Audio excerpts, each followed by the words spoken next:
you don't get one little nutrient and you don't get one more nutrient. You get all the nutrients in a balanced fashion, in a timely manner, so that your body can appropriately digest it to fullest nutrients. On the Experts Connect podcast, we have thought-provoking conversations with top-performing experts on topics that matter to you. With Experts Connect, you'll uncover fascinating facts and gain the necessary skills you'll need to improve all aspects of your life.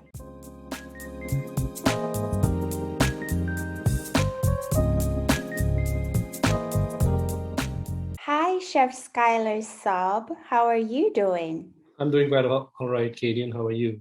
I'm doing well, thank you. Welcome to the Experts Connect podcast. Can you tell us a bit about your background? So I actually am a chef out here in Dallas, Texas.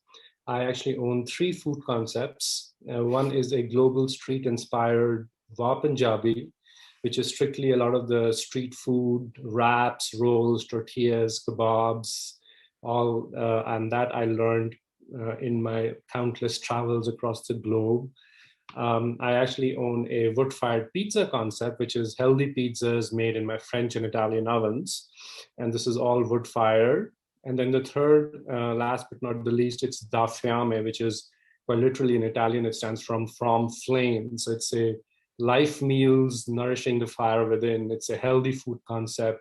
So these are gourmet meals, but they're also gluten-free. They're also lower on red meats. They're also very high plant forward, sort of like high nutrient dense food. So Daffy Ami, Wow Pizzas, and Wow Punjabi. These are my 3 concepts that I actually own and run. Lovely. And today you'll be talking to us about healthy food. So let's dive into Daffy Ami, your healthy restaurants. Yes. So tell me, why did you decide to start Daffy Ami? So, I started my cooking career as, I was actually a technology executive. Okay. And as a technology executive, I was traveling, I was doing a lot of consulting across the globe. And eventually, I also was doing a lot of cooking in my social life outside. And, over the weekends, we would cook for friends and families. And all of a sudden, a lot of those friends and families were like, we really like this. And their children were like, Uncle Skylar, we love your food. Can you make it us for like our birthday? And so I started making those, right? And then eventually my friends said, okay, you know what, if you're going to make it, I'm going to pay for this.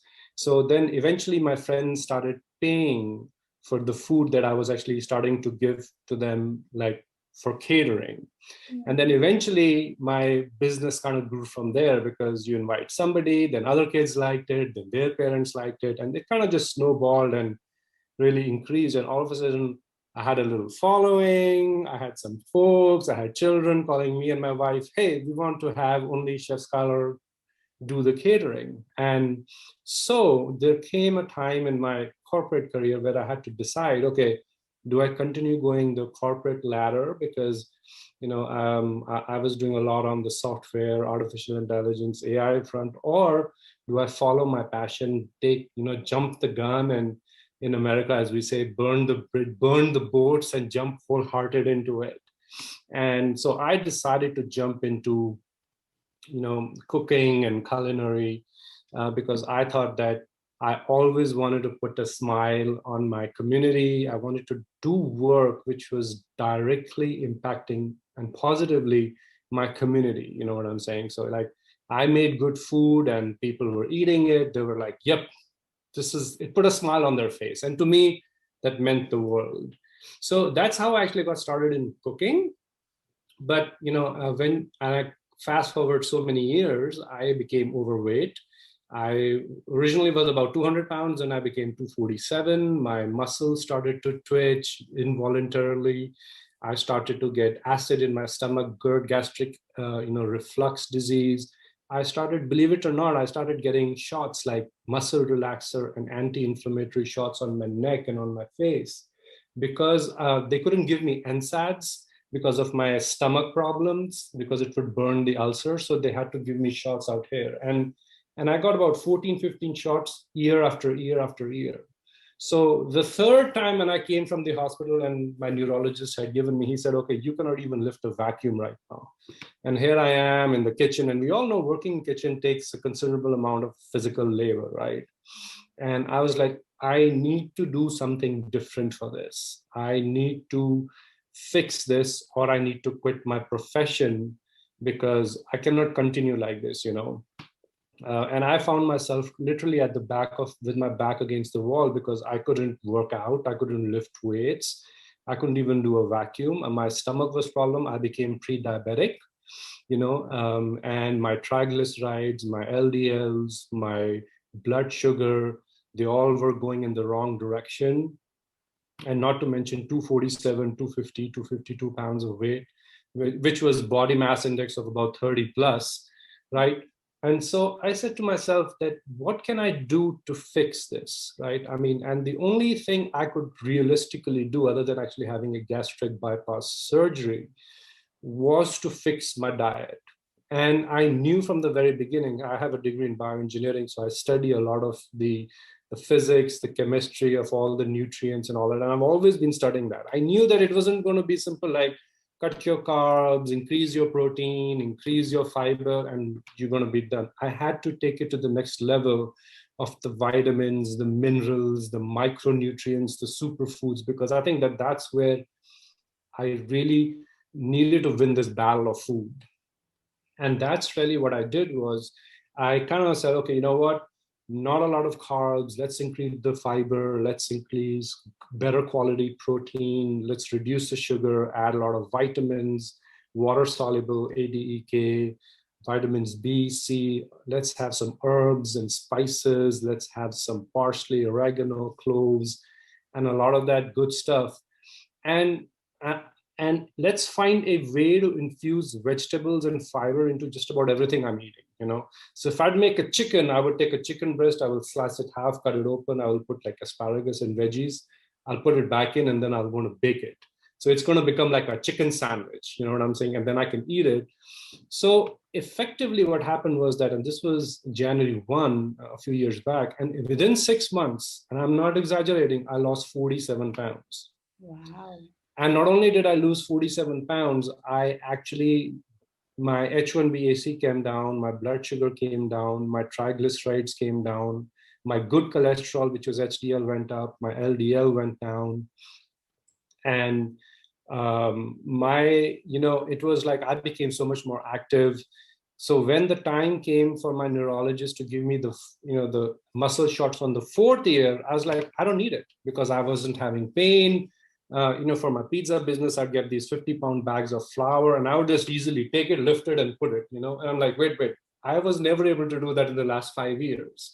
Mm-hmm. So that kind of gave me like hey, wait a minute, I'm on to something. And it is not just about lower carbs and high protein or low sugar.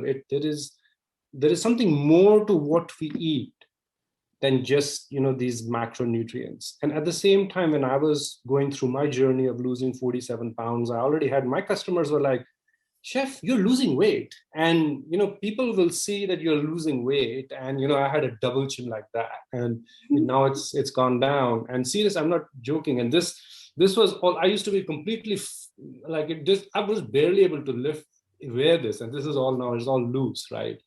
And so at that time, it was like, Chef, you're losing weight. What's going on? And then I kind of told them, this is what I'm doing.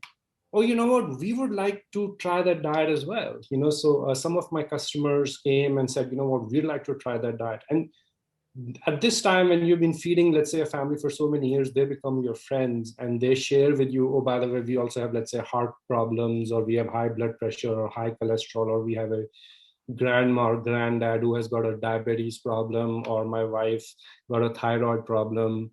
So, I mean, I would know at a personal level who has got and the common patterns starting to come up. And the patterns were heart disease, diabetes, cancer, muscle loss, some sort of PCOS, which is cystic ovary syndrome in a couple of women. And so a lot of requirement of iron in pregnant women. So I started seeing a pattern of these are the 4 or 5 big ailments that everybody is, and kind of like indirectly what I was going through, because there's a lot of inflammation, there was, a lot of diabetes. So I'm like, I need to come up with a concept which is going to help these people, you know what I'm saying? And then me and my wife were like, okay, we're going to support a charity this year. This was a few years back. And suddenly it came up, when I was searching for a diabetes foundation, it came up with Juveniles Diabetes Research Foundation, which is a very major charity in the US.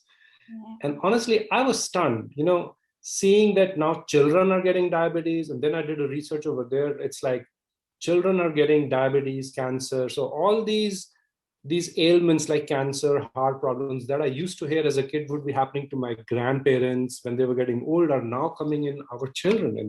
And to me, that was the tipping point. It's like, it wasn't bad enough that I had gone through it and successfully did it. Then I had my customers, and I kind of put some of my customers on this diet, and they also saw a positive difference.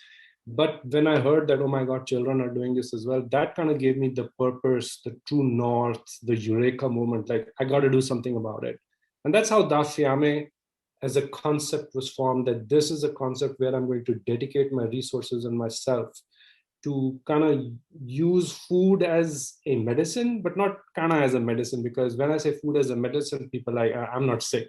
Even the sick people are like, I'm not sick. It's a mentality thing. Mm-hmm. So we're going to make it so delicious. Then we're going to make it so cravingful that you're never going to able to, resist it. And oh, by the way, it's good for you. So that's like my kind of a very long story. And so now the icing on the cake was that if we all as human race eat the right foods to begin with, and lead an active lifestyle, then we would be very little less likely to have all these deadly diseases. So if we are proactive about eating good food and eating active lifestyle, then we will be less reactive about fixing these problems as we get, and we unfortunately live in a society where there is a lot of manufactured food. There is a dietitian, Jeff Novich, who said, we live in a world full of crap food. So CRAP, which is calorie rich and processed foods. So this is a term that he coined, and it's like very true. So I'm like the most anti-crap food person I wanted to be, like anti-calorie rich processed. So it's like, and that's how I gave rise to Daffy Ami as a healthy diet for both myself, for my customers, for my kids. I mean, now kids call me for their cookies and for the chocolate cakes, and trust me, they're all healthy. And the moms now call. So I think that's where the concept came. Yeah. Beautiful and inspiring. And at the end of the day, we are what we eat. So we need to definitely eat healthful foods. Yes. So many people have different perceptions of what's a healthy meal. What exactly do you propose that is a healthy meal? So I think that's a brilliant question, because, if like now I'm going to speak strictly from my customers and my point of view, right? So I have customers who are diabetics and heart patients and cancer patients. I have pregnant moms, new moms. I have guys and girls who are working out in the gym, who are bulking to be like the next Mr. and Mrs. Olympia. I have marathon runners who want sustained energy for hours and hours because they want to go to the Boston Marathon. So healthy means different for all these different people. I have a very good friend who actually has, unfortunately, ailing kidneys. So he cannot eat a lot of protein, right? So he cannot eat a lot of spinach, a lot of protein, because his kidneys cannot take that load. So for him, a healthy diet is a different diet than what it is for me, what is for an expectant mother versus new mother versus a athlete, right? So when I started to look at Daffy Ami, okay, what am I going to stand for, or what the diet is going to be? Because at that point, keep in mind, I work as a solopreneur, right? I mean, I have my wife who helps me, and I have sometimes help, but I was making 400 plus dishes. I was doing all these different type of things. So it's like, what is in math, what's the what is the common denominator, right? So if we start drawing these Venn diagrams of keto diet and paleo and Atkins, what's the common thing that kind of comes out? And so based on my research, the common things that wouldn't change for any of these people would be that you got to eat natural. And by natural, I mean you got to eat harvested and grown foods and not manufactured and processed. You got to eat high protein and high quality protein foods. So fish, chicken, lean meats, tempeh, soy, and whatnot. You got to eat low sugars and certainly low to no added sugars, because I feel that Mother Nature gives us, dates and fruits and so honey, which are already so sweet. And as human body, we don't require more than 5 to 10 grams of sugar a day anyways, right? So, and I'm on the more conservative side. So low sugar, high protein, high fiber diet, because everything in our body gets absorbed in our gut, in our stomach. And if we don't feed the gut, if we don't eat food which is friendly to our GI tract, then we're basically defeating all the purpose, right? So high protein, low sugar, natural. And one of my favorites is the healthy fats diet, because healthy fat means monosaturated fats, not fully saturated fats like the coconut oil or the palm oil or the butters or whatnot, right? So it's really those five aspects of which to me constitutes a healthy diet, because that's the thing that's constant regardless of whoever is eating what. Now, of course, there are one-off medical conditions, like my friend who has unfortunately got ailing kidney, so he cannot eat a lot of high protein, he cannot eat a lot of high salt, right? And so I think, of course, those are the outliers, and somebody has to have the honest to God introspection to themselves and talk to their doctors as to what. But these are the five things. Now, one thing to notice is that I didn't mention carbohydrates, and if you look at carbohydrates, it's a wild card in my mind. In a diet book, Renaissance Periodization, they actually talk a lot about the macronutrients, the micronutrients, and they also talk about the variability of it. So, for example, if you are eating protein, what's the good amount of protein for you to have, right? So they say that a good amount of protein is about 0.6 to 0.8 grams per pound of body weight is a good amount of protein. What's the amount of carbohydrates, they say? Now, carbohydrate is interesting because, in my earlier example of marathon runners or people who are in the gym, working out, bulking up, they need that energy at that time when they're lifting weights, they're bulking. And carbohydrates, quite frankly, is the body's go-to source for quick energy. It's sugar that replenishes the glycogen in your muscles. So you need that energy to really go ahead and lift weights. So they're all about high carbohydrates. So that book, Renaissance Periodization Diet, it suggests that for people who are superbly active performance athletes, they should probably have as much as 1.5 grams of carbohydrate per pound of their body weight. And then, but if you are totally inactive, you're a couch potato and you are not really doing anything, right? Then you may be as good as having no carbohydrates at all. I mean, so I think that's the variability is for carbohydrates is from 0 to 1.5 grams. For protein, it's 0.6 to 0.8 grams per pound of body weight. Fiber is very, very important, about 10 to 25 grams, also in another published study. And I can just mention all of these on my blog, as if you guys really want to read that specific. I'm a chef, so I'm the messenger out here. I read all the published research that the PhDs and the dietitians and the doctors have done. I just take that, and my job is to make those very, very delicious. So that's a healthy diet. And that's what I have, because the thing is that a healthy diet is the one that should also be sustainable. It should be integrated with your lifestyle. So for example, if let's say you ate the keto lifestyle, like keto diet, right? So keto diet is about 60-70% fat. I actually had some of my customers eat the keto diet for 2-3 months. They certainly did lose the weight. However, they did not eat fiber. They did not eat micronutrients, no vitamins, no minerals. And they started developing immunity issues. They started developing gastric issues. They started developing acid reflux.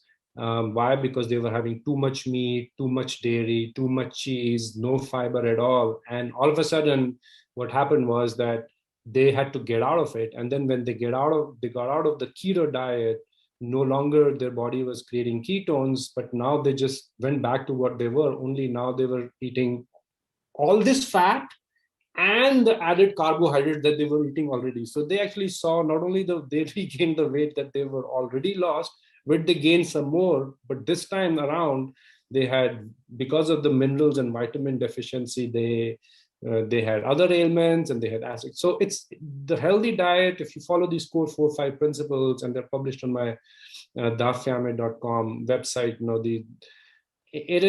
it has to be sustainable, it has to be integrative, it has to be second nature to us, breathing and, let's say, drinking water. So as we don't think about breathing, right, or we don't think about drinking water, we just drink water when we are thirsty. Similarly, we shouldn't think about what we are eating, we should just eat it when we are hungry, without the repercussion that, oh, by the way, it's going to be good or bad for me. You know what I'm saying?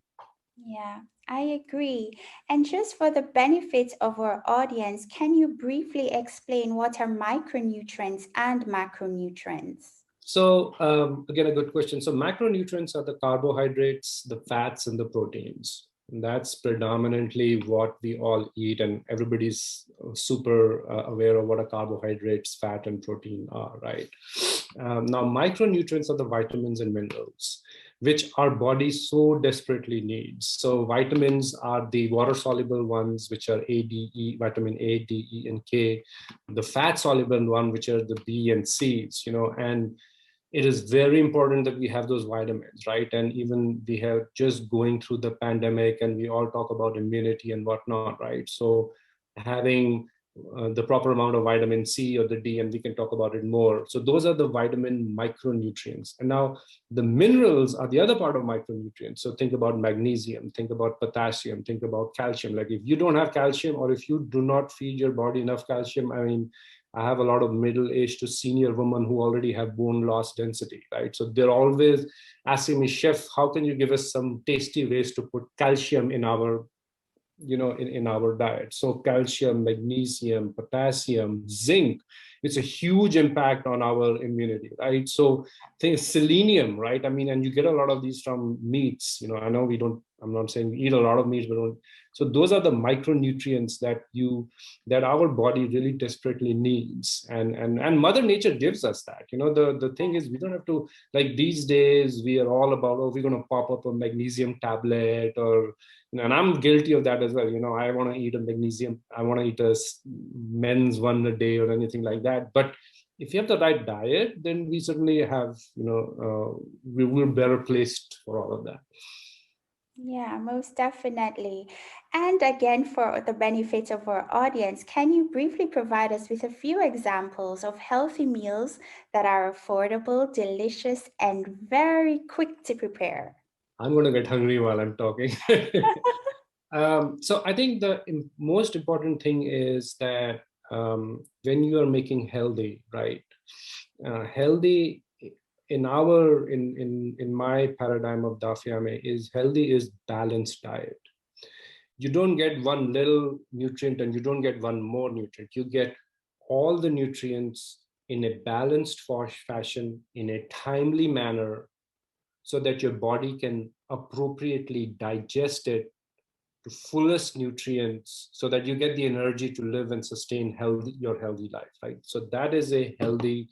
So there is no, I'm going to have a lot of protein, or I'm just going to have a lot of carbs, or I'm just going to have a lot of no sugar, right? So from a diet perspective, and I love to go to my two favorite meals, which are salads and pizzas, right? Because they offer the best way for us to combine everything together, right? So let's take a salad.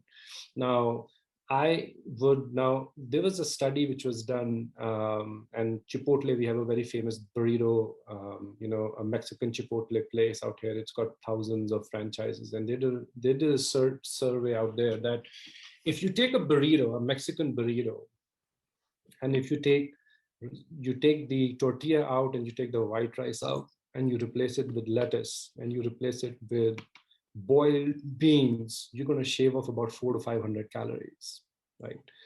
And so I think that example provides the inspiration of how I kind do the salads or the bowls that I actually have, right? So what I do is I would take white rice and I will swap it with brown rice. I will swap it with quinoa. I will swap it with I would swap it with chia seeds. I would swap it with lettuce, greens. Now when I talk about quinoa and I talk about chia seeds, these are seeds which are not only providing you with higher protein, but they're also providing you higher minerals. They're also providing you with a lot of high micronutrients, right? When I talk about lettuce is really a calorie negative food.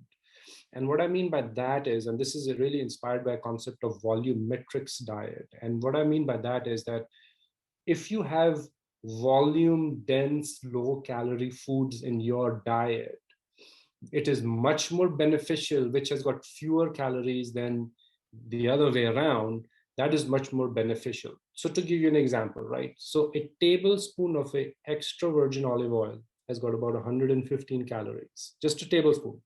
Yeah. But a whole apple has got 95 calories. A whole banana has got 100 calories. So I have a table. So for somebody who's wanting to lose weight and they're going, okay, I want to eat a calorie deficit, but a highly nutrient diet, I can get rid of that 1 tablespoon of olive oil and I can instead put apples in it. And apple has got fiber, it's got good carbs, it's got pectin, it's got vitamins, an apple a day keeps a doctor away, right? So if you just make this one switch, you are not only getting fewer calories, but you're also getting very high vitamins, very high micronutrients. And oh, by the way, as humans, I like to say we should not need to compromise on us like sweet tooth. Like we all have a sweet tooth, right? I mean, I am gonna admit, like I have the sweet tooth number one. But when I'm hungry with sweet tooth, I would either eat a date or I would eat an apple, or what I will do is I'll take some berries and I'm going to blend them and I'm going to add a tinge bit of honey. And that's plenty sweet for me. So I think that if you replace the white rices, now noodles, right? So if you take zucchini, for example, you can take it and you can grind noodles out of it. And you can Google this. So if you take a zucchini and you can just make noodles out of it, or take cucumber and make noodles out of it, then that's effectively your pasta. And it's got no calories, it's got high in fiber, water, minerals, right? You take sweet potatoes. I was seeing the other day a program on a chef program, and this chef, what he did was he took a potato and he took a peeler and he kind of peeled the potato all throughout end to end, and eventually it became like a pasta, like a flat pasta. And he cooked that and was like, man, that's such a brilliant idea. So you can take the pasta and you can replace it now. And then if you want to now add beans, you can add red beans, fava beans, pinto beans, black beans. They are just amazing protein, fiber, sugars, carbs. They just have the whole vitamin mineral spectrum. So effectively, and then my favorite ones are the nuts and the seeds, because if you think about it, and this is when I was doing my research for Daffy Ami, I would often, I have a lot of birds who come and sit in my backyard. And we all know that, if we take a lot of seeds and we give it to birds, they will eat the seeds. The birds will love the seeds. And what are seeds? Seed is the most complete nutrition packet the nature gives us, because that has got all you need to sustain a life. You can grow the whole tree with just one seed.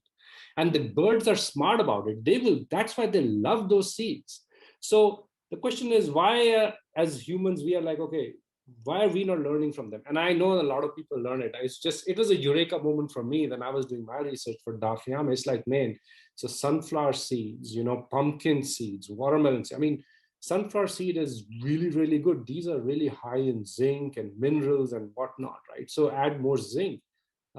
You can add parsley, you can add cilantro, you can add rosemary and thyme. These days, we are blessed with not only fresh herbs, but we have dried herbs as well. So you can take the dry herbs, you can cook them a little bit in olive oil, and then you can put it on top, and you can give a black peppercorns. I mean, literally, if you have a salad which has got lettuce and it's got beans and and I would be the first to say, you know what, throw in a little bit of cheese out there, throw in a little bit of skim milk cheese, throw in, now if you're vegan, you can obviously put like vegan cheese, right? Yeah. But then if I have nut allergy, because nut is peanuts is one of the major allergen that a lot of people have, then, well, then then they can't eat the vegan nut-based cheese. Well, then they will eat this cheese.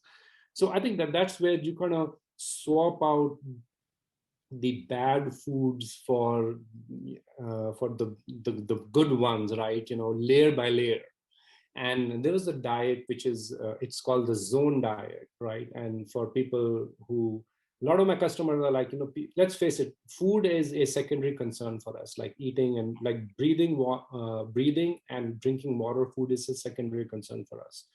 We do not want to be bothered about what we are eating, so we don't want to spend a lot of time, because hey, I got to raise my kids, I got to go to do my job, I want to solve that problem that my boss gave me, right? So the last I'm thinking about is what am I going to eat? Even though right now as a human population, we have more and more people now, like, we want to eat healthier and everything. And that's a good drive. That's a good movement.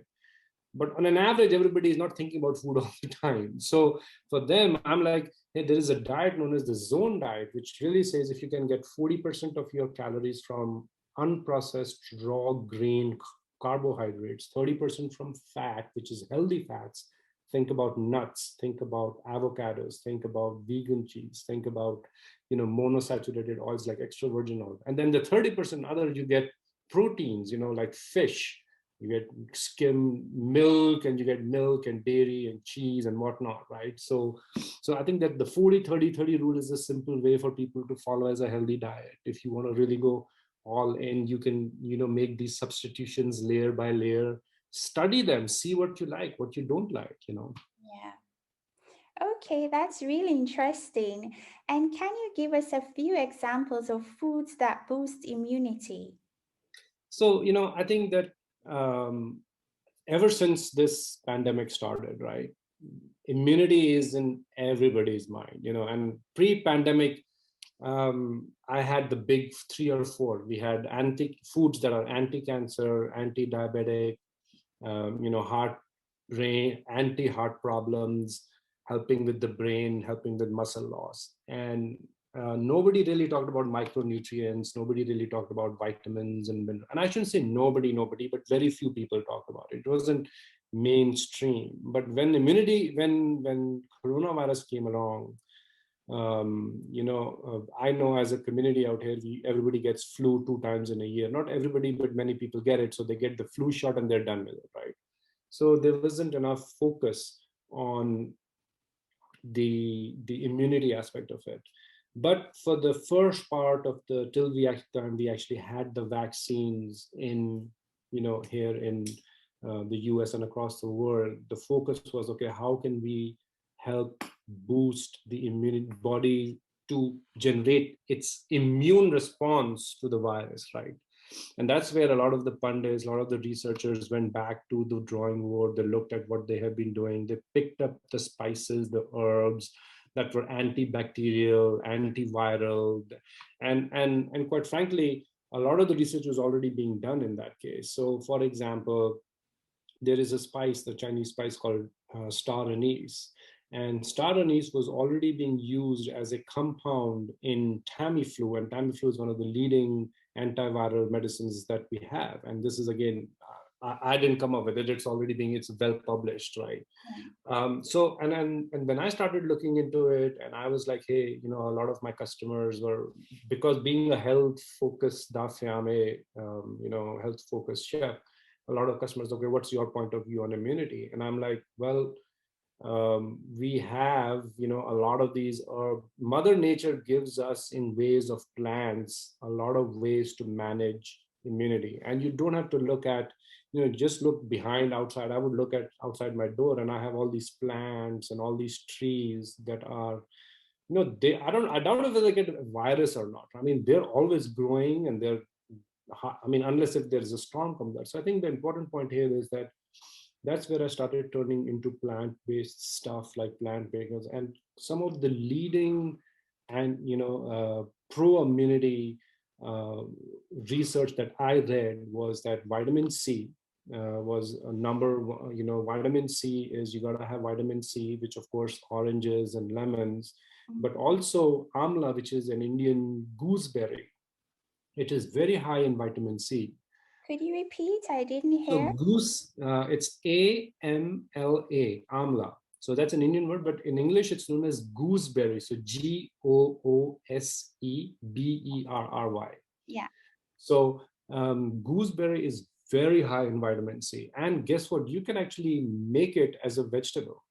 You can actually mix it with honey and cook it and reduce it, add a little bit of white wine and reduce it.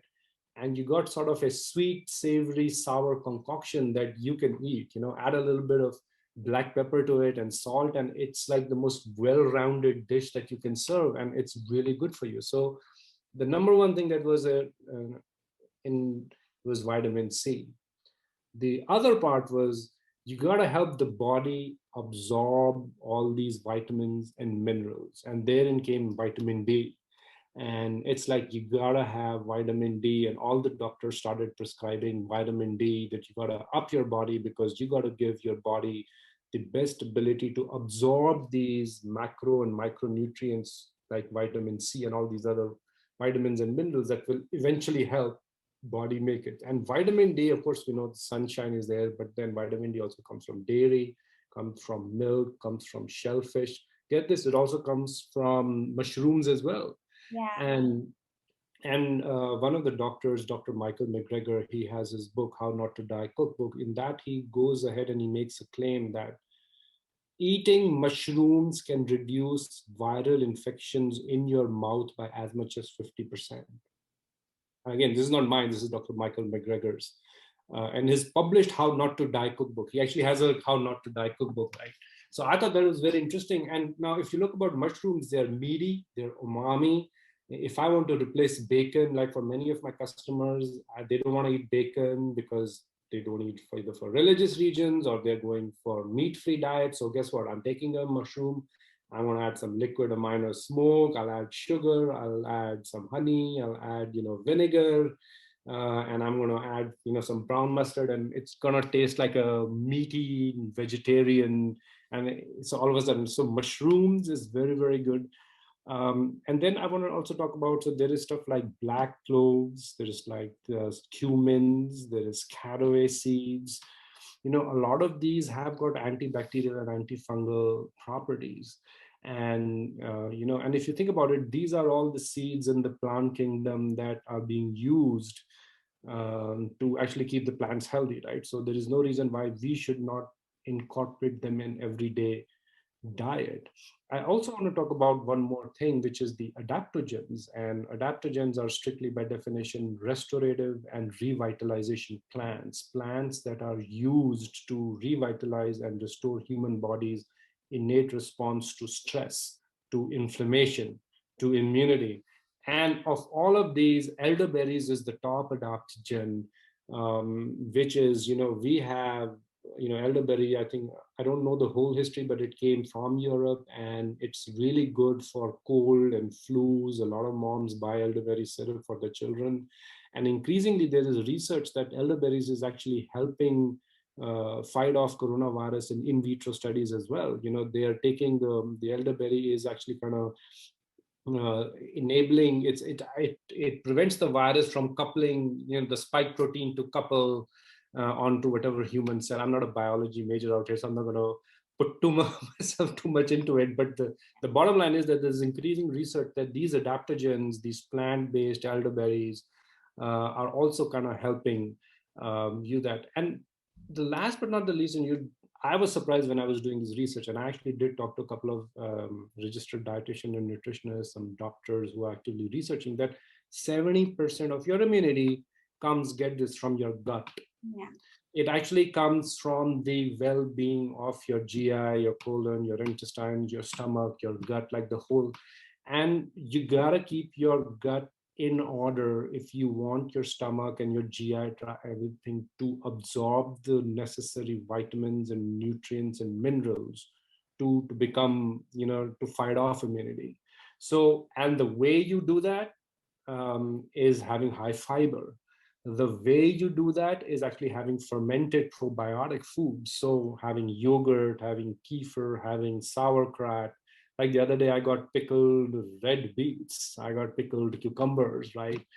And then you can just cut them all and put them in the salad that I was earlier talking about. And now you got yourself a really good. So making sure that your gut is really tip top shape, getting the necessary vitamins C, D, and having the necessary fungi like mushrooms, adaptogens, elderberry. And I definitely want to talk about zinc as well, because zinc is a very, very interesting mineral that helps boost immunity. I know for a fact that in India, when we had a second wave hit, a lot of my family members at the personal level got impacted, and all my cousins who were cardiologists and whatnot, they were prescribing zinc as a medicine. And because zinc certainly helps improve the body immunity. A human body really just maybe requires maybe 10 to 15 milligrams of zinc every day. But the fact is, many of us are not making a conscious effort to have even that much amount of zinc every day. Like, of all the problems that we have in our life in terms of taking care of our kids and jobs and whatnot, we are not certainly paying attention to how much zinc I'm having in my diet, right? And that's our lifestyle, right? But that's where the doctors were actually prescribing zinc. And zinc is easy. Zinc is cashew, zinc is nuts, zinc, you can very easily get those. Take a tablet, right? I mean, take a tablet if you can, but I would suggest actually incorporate in the lifestyle, right? So I think so those are all the immunity focus. And then you sneak them into smoothies, you sneak them into power balls, you make baked goods, and you can make a chicken salad out of it. I mean, it's just the mother nature gives us everything that we need to sustain. We just need to be wise enough to identify them and then just take a little bit of effort to kind of mix them and eat them. Yeah. Mother Nature is a healer. Exactly. I mean, absolutely. I mean, it's, moms know the best. I always used to say, and they do, right? I mean, Yeah. so I'm like, they know the best, and we just gotta, as her kids, gotta listen to what she's saying. Yes, most definitely. And could you just briefly tell me what are 5 herbs and spices that I need to have in my kitchen? So I think the one I can tell you what I have, and I can tell Okay. you why I have it, right? I mean, you may, as I said, you may have a different need for whatever lifestyle or whatever it is. So Mhm. number one on my list is turmeric. Turmeric is anti-cancer, it's anti-oxidant, it's anti-inflammation.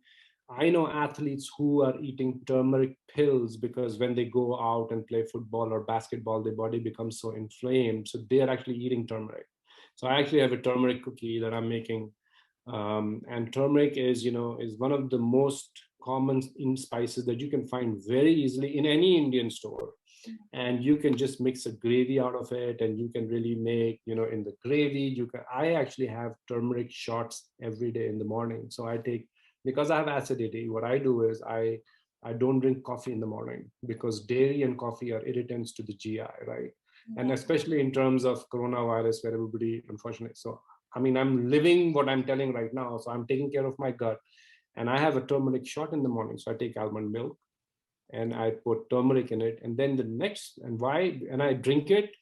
And I'm not exaggerating. I wake up and I'm coughing because of the over acidic from the overnight. But the moment I drink it, it just soothes my digestion, my inner, and that does wonders. So I think the number one is turmeric. Second, in order to help the turmeric, you body needs some help absorbing turmeric, curcumin, which is the exact compound, and that is black peppers. Yeah. So I actually have black peppers and I have a mortar and pestle. So in my shot, I take the almond milk, I put a little bit of turmeric, I crush the black peppers, and boom, it's gone in. And then the other ones I have are cumin and caraway seeds and coriander seeds, because they have combined, and black cloves, because they have combined between them antifungal, antibacteria properties. They have pain reducing bacteria. Like if you have a toothache, and it comes from Ayurveda and a lot of the ancient Chinese, you take a clove and you can stick it in your mouth, and it acts as a pain reducer. So I would have that. And so those are some of the 4 or 5 spices that I actually have. And of course, star anise, Yeah. cinnamon is amazing. It's got antioxidants. It's got one of the most highest antioxidants, maybe 10, 20 times more than blueberries and whatnot. And antioxidant means it's anti-cancer and helps reduce the free radicals and all that stuff. So those are some of the spices that I carry, and that's why I carry it. So you can decide if those are good for you, and you can send me. Yes, I was thinking to start drinking turmeric latte, and I really like the fact that you add black pepper because that helps to absorb the nutrients in the turmeric. So yeah. Yeah, and yeah, what I'll do is I'll share a blog most recently because I have my customers, but I'm actually on a mission to make my community, Mother Earth, a better place to live, and that's why I actually started my blog a couple of weeks back, because I want to disseminate a lot of this knowledge so that people from across the globe can access it. I'm going to add the turmeric, turmeric shot recipe on that I have every day in the morning. And if you have a sweet tooth, you can add a little bit of honey to it.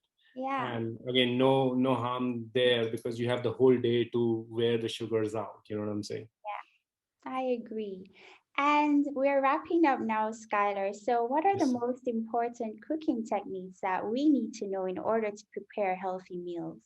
So I tell you that in my kitchen, I don't do frying. I don't do deep frying. I stay away from oils. I do all sorts of baking, grilling, sauteing, steaming, anything that helps me to not add a lot of unnecessary, non-value added nutrition to my food.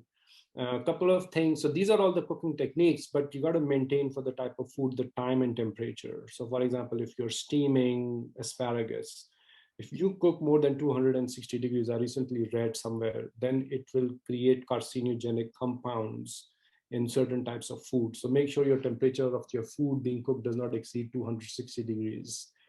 And then therefore, so it's the time temperature control for the type of food you're eating. And then it's the flavor, because guess what? No matter how tasty the food is, if it is not delicious, we are not eating it. So you got to have a way to balance the flavor. And this is something that I will also post on my blog as to how you can manage time temperature control regardless of the technique, and then actually add the flavor to it. Yeah. Okay. And one last thing now, Skylar. So many people, when they eat beans, or yeah, they just get really gassy or bloated after eating these beans. So, in your capacity as a health conscious chef, and with your bioengineering background, can you share how we can prepare beans in order to reduce gas? So for that, I mean, I think you need to understand why the gas happens to begin with, right? So the gas happens because beans have actually got certain type of sugars known as oligosaccharides. And those oligosaccharide sugars are not broken down into simpler carbon, hydrogen, oxygen compounds in our GI tract. So what happens is that stuff that is not broken down in our GI tract eventually ends up in colon, and our bacteria, the gut biome, starts feasting on it. So when the bacteria starts eating them, it starts fermenting them, because that's where it eats it, converts it into other sugar alcohols, which eventually gets broken down into carbon dioxide, which eventually, you guessed it right, comes out as gas, right? So how you can reduce this effect? Number one is that you can soak them overnight.